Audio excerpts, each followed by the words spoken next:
Oke, bersama saya Iswan Abdul Hasan atau di podcast Obsesi, obrolan seputar solusi dan inspirasi.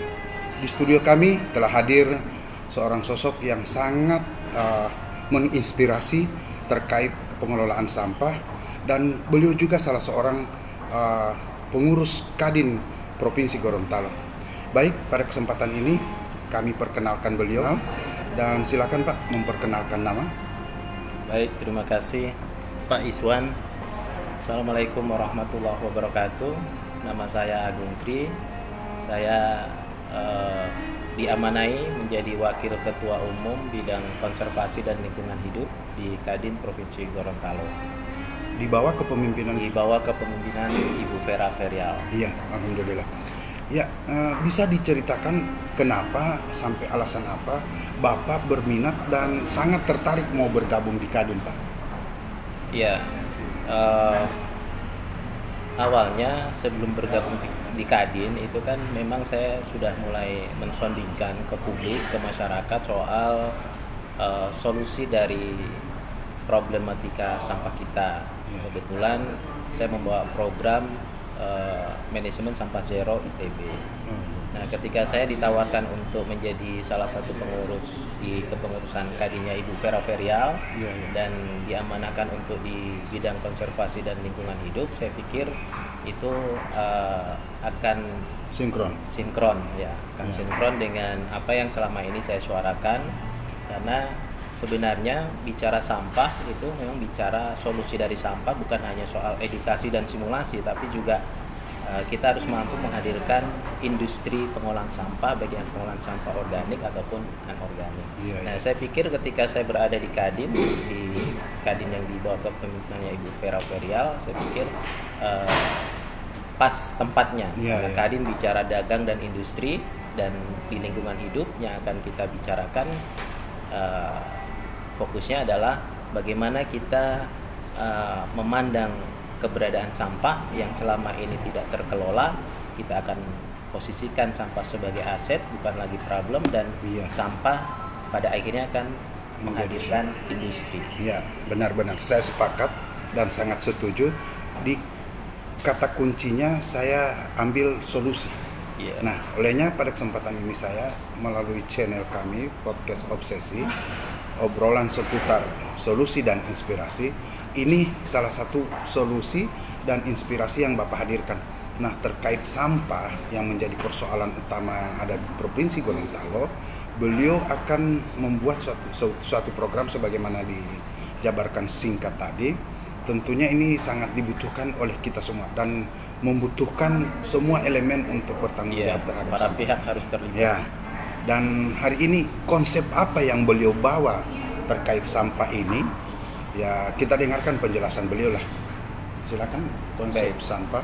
Jadi konsep sampah atau solusi yang akan dihadirkan oleh Kadin di bawah kepemimpinannya Ibu Vera Ferial adalah konsep dan teknologi Masaro ITB.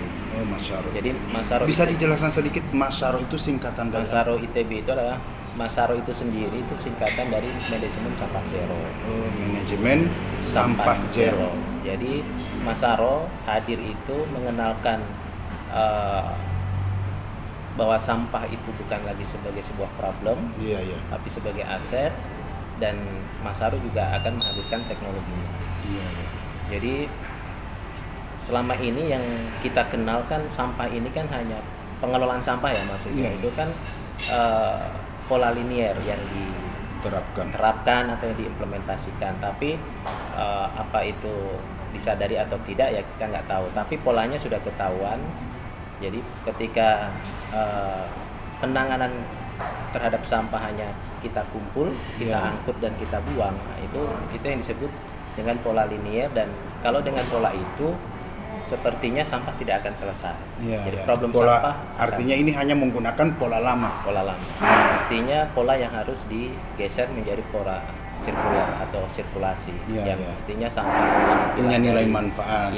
Dari sumbernya, terus kemudian nanti juga penjemputannya juga harus tetap terpilah konsisten. Terus sampah akan diselesaikan sesuai dengan karakteristik sampah itu sendiri. Iya, Jadi iya. ada organik, ada sampah plastik daur ulang, sampah plastik film, dan sampah bakar. Itu akan dihadirkan teknologinya masing-masing sehingga menghadirkan satu industri. Iya, iya. Gitu. Sehingga sampah yang awalnya sampah itu ketika diolah menjadi produk baru, produk yang bermanfaat. Nah, Masaro sendiri output produknya itu sangat sinkron dengan pengembangan di sektor pertanian, perikanan, dan peternakan. Iya, luar biasa. Berarti nilai manfaat dan sekaligus solusi buat para petani untuk menghadirkan Masero ini ya. Iya. Ya. Jadi kalau memang kita bisa mewujudkan industri pengolahan sampah organik dan anorganik di Provinsi Gorontalo, insya Allah Masaro bisa menjawab problem kelangkaan pupuk misalnya, Iya, kelangkaan. Ini problem lingkungan misalnya tanah semakin hari produktivitas pertaniannya semakin menurun Iya, karena iya. kan pemanfaatan pupuk kimia yang berlebihan. unsur-unsur dalam Iya, tanah ya. Iya, seperti itu. Jadi sampahnya selesai, petani kita sejahtera. Lingkungan kita juga Ya, bersih. semakin Zero itu. hari semakin berkualitas tanahnya. Nah, kalau tanahnya berkualitas, berarti produktivitas pertanian kan berarti akan semakin tahun semakin meningkat. Iya. Nah, ini Masero ini untuk jenis tanaman apa atau semua bisa dikelola? Kalau Masaro sudah dilakukan di beberapa uji efektivitas tanaman, Pak. Ya. Jadi ada di tanaman kopi, di jagung, di kangkung, Ya. bahkan di perikanan juga sudah diterapkan, yang kebetulan untuk farm atau sebagai uji efektivitas konsentrat organik Masaro yang itu untuk pengembangan sektor peternakan dan perikanan, itu saya implementasikan di kolam budidaya saya sendiri. Oh, berarti sudah dibuktikan ini ya. Dan Nah, ini nilai daripada Masaro apakah sudah dicoba atau sudah ada demplotnya dan dampak apa saja untuk apakah ini bisa di program atau bisa dicoba cocok untuk Gorontalo nanti Pak? nah, kalau di beberapa uji efektivitas yang dilakukan sih sebenarnya berhasil. Ya, ya. Maksudnya kayak misalnya di budidaya ikan di tempat saya yang memakai konsentrat organik saya itu bisa menekan pakan itu sampai 0,7 0,6. Jadi kalau di sektor perikanan itu kan ada rumus pakan, Pak. Rumus pakan itu kan FCR namanya. Jadi rasio penggunaan pakan kalau misalnya di lele contohnya itu kan 1:1. Ya, ya. Jadi untuk menghasilkan satu daging lele itu 1 kilo pakan. Iya. Nah, Masaro itu bisa membantu untuk menghemat pakan sampai 0,6. Jadi untuk menghasilkan 1 kilo daging lele atau panen 1 kilo lele itu pakannya hanya di 0,6 atau 600 gram. Tapi lele yang dihasilkan 1 kilo. Sementara kalau rumus secara standarisasinya 1 kilo panen 1 kilo lele ya pakannya terserap 1 kilo. Ya. Nah, yang terjadi di petani ada di pelaku pembudidaya ikan air tawar untuk di Gorontalo itu terkadang panen 1 kilo lele pakannya melebihi dari Ya, 1 kilo. berarti lebih besar pengeluaran Iya, dari sehingga pelaku usaha di perikanan budidaya air tawar akhirnya pada mencari pakan alternatif, Pak. Ya, ya, betul. Pakan alternatif yang akhirnya larinya ya ke misalnya dikasih usus ya macam-macam lah. Ya, ya. Akhirnya kan sebenarnya menjadikan lele itu kurang layak untuk Ya, dikonsumsi sih sebenarnya. Karena kan airnya jadi bau, Ya, terus betul. di usus ayam kan juga Kotoran. banyak bakteri dan sebagainya yang tidak melalui proses ilmiah untuk dibuktikan misalnya benar-benar bersih layak dari dikonsumsi bakteri, oleh ya. ikan lele. Tapi Bisa karena juga kita mindset- juga mengkonsumsi kotoran. karena mindset pelaku budidaya ikan air tawar kita hanya mengejar profit, akhirnya Ya, kan betul. tidak berpikir bahwa lele yang kita hasilkan harus layak dikonsumsi oleh masyarakat atau orang lain. Sepakat Pak Tri ya, Pak Agung Tri. Nah, sekarang kalau kita contohkan untuk jagungnya Pak, gimana? Karena ciri khas daripada Gorontalo itu adalah budidaya tanaman jagung ini yang sudah mulai banyak. Kira-kira gimana contoh perhitungan atau manfaat Masero ini ya? Kalau jagung sudah diuji efektivitas, kalau untuk yang lahan besar belum ya di Gorontalo, Ya. tapi dilakukan di Jawa Barat, di Bandung. Ya, ya. Itu di 1.000 meter persegi itu hasilnya itu 1.360 kilo. Iya, iya. Nah, kalau dikonversi ke 1 hektar dikalikan 10 berarti potensi hasil adalah 13,6 ton dengan SOP Masaro. Itu sudah diperhitungkan dengan SOP yang ada ya? Iya, itu perlakuan SOP Masaro. Iya, iya, iya. Kalau saya di Gorontalo pernah melakukan uji efektivitas tapi kecil-kecilan dan plot kecil. Nah, tapi sayangnya perlakuan pupuk Masaro itu tidak sesuai dengan SOP-nya. Ya, jadi ya. istilahnya diperlakukan sama dengan perlakuan pupuk kimia. Ya, ya. Kan mestinya harusnya perlakuan pupuk kimia itu ya untuk pupuk kimia, perlakuan Masaro untuk Masaro. Tapi ini perlakuan Masaro dipaksakan, pupuk Masaro dipaksakan untuk di perlakuan kimia. Nah, mestinya kan ada kegagalan karena SOP-nya tidak dipenuhi. Nah, tapi ternyata yang kimia dengan SOP-nya menghasilkan 5 kilo dengan jumlah tanaman yang sama, dengan plot luasan yang sama, dan Masaro juga luasannya sama, itu masih menghasilkan 50% dari hasil yang kimia. Ya, ya. Artinya yang awalnya kita menyangka ini akan gagal panen, ternyata tetap menghasilkan 50% dari hasil kimia. Ya, ya. Itu uji efektivitas yang Masaro tidak uji efektivitas tidak dengan perlakuan Masaro, dengan perlakuan kimia. Ya. Jadi pada intinya petani jagung harus mencoba dengan SOP dan pemberlakuan dengan menggunakan pupuk Masaro ini ya. Kalau mau memakai pupuk Masaro memang menjadi untuk menggaransi target panen hasil itu memang harus dipenuhi SOP-nya. Ya, SOP. Nah, sekarang para petani jagung, karena ini belum dicontohkan dan termasuk beliau ini adalah pengurus Kadin. Nah, kira-kira apa yang menjadi syarat utama ketika ini dijadikan demplot ataupun untuk masyarakat Gorontalo ini pupuk Masaro? Ya. Kalau untuk kriteria ya, jadi memang di SOP itu kita semuanya kita atur, jadi mulai dari pemilihan benih, benihnya juga harus benih unggul, terus kemudian lahan. Jadi lahan juga kemiringan. Kalau kita nggak merekomendasikan kemiringan, sebaiknya datar. Lahan pun juga tidak langsung ditanami, Pak, tapi 1 minggu H-7 itu sudah ada proses pengolahan lahan. Iya, benar-benar. Jadi ada penaburan kompos Masaro, terus kemudian dibajak, terus kemudian disemprot dengan pupuk cair organik Masaro. Pertama dibiarkan, tapi tetap dijaga kelembapan tanahnya. Nanti selang 3 hari lagi disemprot lagi dengan pupuk cair Masaro lagi. Nah, di hari ke-8 siap untuk ditanam. Makin menarik pembicaraan kita. Nah, sekarang Pak, tanah itu sendiri kalau dilihat dari penggunaan Masaro ini, apakah cocok tanah ini untuk daerah Gorontalo? Karena kita tahu persis di Gorontalo ini ada 2 musim ya, musim panas sama musim panas sekali. Jadi mungkin kira-kira Bapak punya gambaran yang... Ya, memang tadi saya lanjutkan, salah satu di SOP budidaya tanaman, misalnya semua tanaman ya, bukan hanya jagung, itu sumber air itu menjadi salah satu syarat juga, Pak. Ya, sumber air. Jadi misal kita mau nanam jagung nih di satu hamparan, kita juga harus identifikasi ada sumber air nggak di situ. Karena kan tadi ada di SOP kan menjaga tingkat kelembaban tanah. Jadi kalau tanahnya kering dan kering sekali, kan nggak panas dan panas sekali, berdampak. Iya, pasti akan berdampak.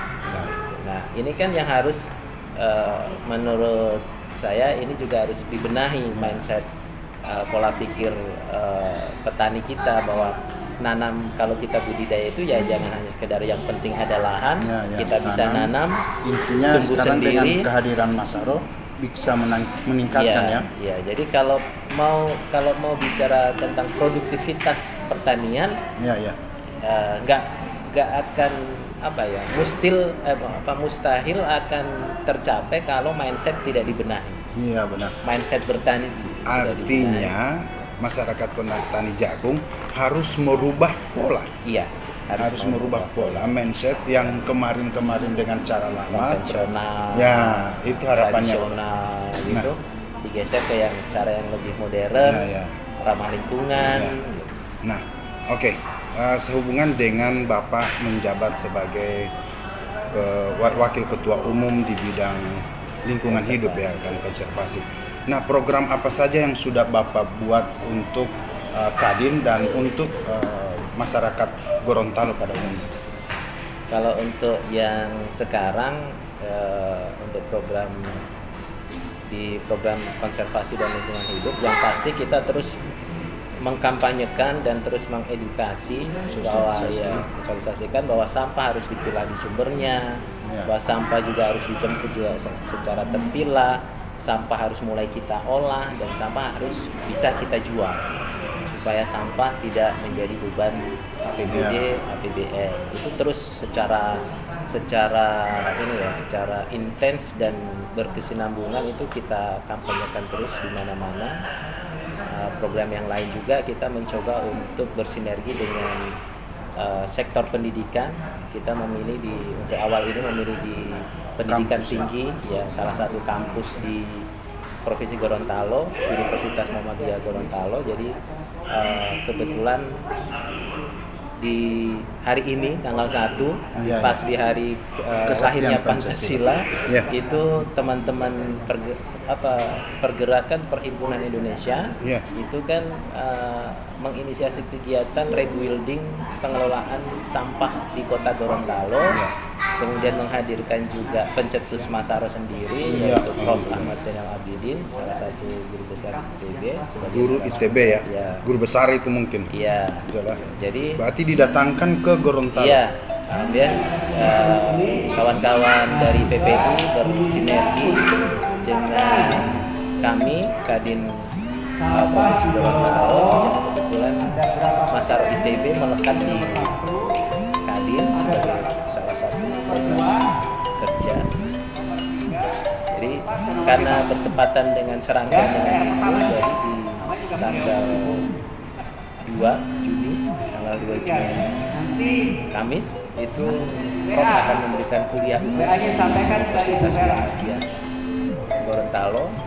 Jadi untuk kita mendorong ada salah satu kampus di Provinsi Gorontalo ini yang akan menjadi leader untuk percontohan kampus zero waste. Ya, termasuk MOU-nya juga. Iya, kita akan membuat MOU, terus kemudian nanti MOU juga akan dilanjutkan dengan MOA di teknisnya. Jadi mudah-mudahan UMGO bisa menjadi mitra strategis dalam penerapan Masaro ini. Ya, khususnya mungkin dalam konteks edukasi dan simulasi ke masyarakat. Karena kan kampus kan punya program KKD ya, kalau di UMGO itu ada program KKD, kuliah kerja dakwah. Mudah-mudahan nanti bisa bersinergi di situ dan di backup. Ya, jadi Masaro ITB sebagai solusi dari pengelolaan sampah akan kita berikan sebagai salah satu bekal untuk dibawa ke desa-desa. Jadi saat adik-adik KKD itu turun ke desa, mendapati problem sampah di desa, mereka akan bisa paling tidak memberikan ide atau memberikan informasi bahwa ada solusi untuk itu. Oke. Jadi bagus sekali ini, visioner sekali apa yang sudah disampaikan kepada Bapak ya, terutama untuk kepentingan petani yang kita tahu persis kelangkaan pupuk, mahal. Ini sangat dan lahan malah rusak. Sudah langka, mahal, lahan rusak. Benar. Produktivitas semakin tahun semakin menurun. Tanah juga ya. Nah, solusinya adalah Masaro. Masaro sebagai salah satu solusi. Ya, salah satu solusi. Baik, mungkin terakhir ini penyampaian ke beliau. Kira-kira harapan Bapak terhadap pemirsa sekalian, bagaimana terkait dengan program Bapak ini ke masyarakat, baik untuk sehubungan dengan program Kadin dan termasuk dengan program Bapak yakni Masaro.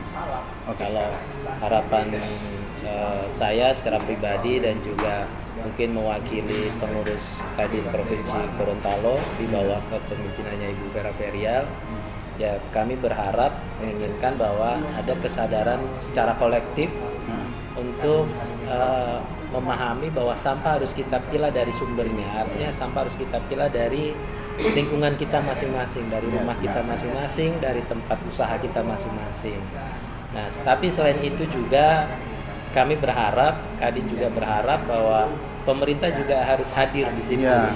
Hadir untuk menghadirkan regulasinya, karena persoalan penjemputan sampah itu bukan lagi kewenangan masyarakat. Siap. Jadi saat masyarakat bisa kita dorong merubah perilakunya untuk memilah sampah, nah pemerintah juga harus hadir dengan regulasi, menjemput sampah juga harus secara terpilah dan juga menghadirkan teknologinya. Iya.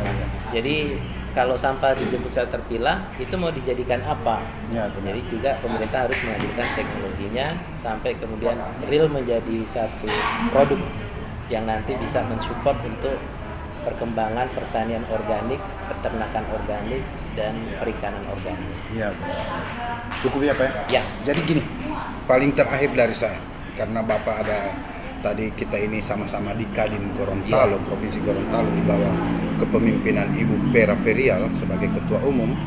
Nah, saya ingin mengetahui tadi di awal-awal saya sudah menanyakan terkait alasan Bapak masuk di Kadin Gorontalo. Iya. Nah, coba bagaimana menurut Bapak sosok seorang Ketua Pera Ferial? Oh. Kira-kira Ya, bagaimana menurut karena Bapak? Ibu Vera adalah sosok perempuan, jadi memang dia menghadirkan aura keibuan yang Iya. pasti ya. Keibuan. Aura keibuan, aura Kepemimpinan ya, dapat. jadi bagaimana bisa merangkul semua Pengurus WKU pengurusnya ya WKU-nya dan meskipun Ibu Vera perempuan tapi sepertinya juga tidak hanya memiliki sisi feminim Ibu Vera, tapi juga hadir di diri beliau itu juga sisi maskulin, ketegasan. Ya. Jadi ya luar biasa. Ya, inilah Ibu Ya. Pera Ferial, Ketua. Ya. Curahan atau memang pendapat Jadi beliau. ada sisi feminim dan ada sisi maskulin. Ya. Luar biasa. Yang penting bukan sisi Masaro. Tapi yang jelas Masaro menjadi programnya. ya, beliau. program beliau bersama WKU-nya dan Siap. alhamdulillah ini sudah mulai masuk pada kinerja dan sinergi dengan Iya, pemerintah. alhamdulillah Dan sudah ini mulai. alhamdulillah oleh WKU-nya mendapat respon dan tindak lanjut ke bagian lapangan dan sampai dengan Alhamdulillah. unsur-unsur terkait. Iya. Direspon baik sama pihak kampus, direspon Pemerintah. baik sama pihak pemerintah Iya. dan juga masyarakat. Ya, alhamdulillah. Karena siapa yang tidak mau kalau sampahnya selesai? Iya, benar. Dan ini solusi dan harus kita pecahkan Iya. bersama, harus kita carikan solusi Iya. yang terbaik buat Provinsi Gorontalo terkait Iya, sampah. benar. Oke, demikian Terima kasih. dari kami dari studio podcast Obsesi. Iya. Dari podcast Obsesi, Iya. obrolan seputar inspirasi dan solusi. Bersama saya, Chanir Iswan Hasan. Bersama Pak Zero waste. ya, Agung Tri, itu simbolnya. Oke, demikian. Wassalamualaikum warahmatullahi wabarakatuh. Waalaikumsalam.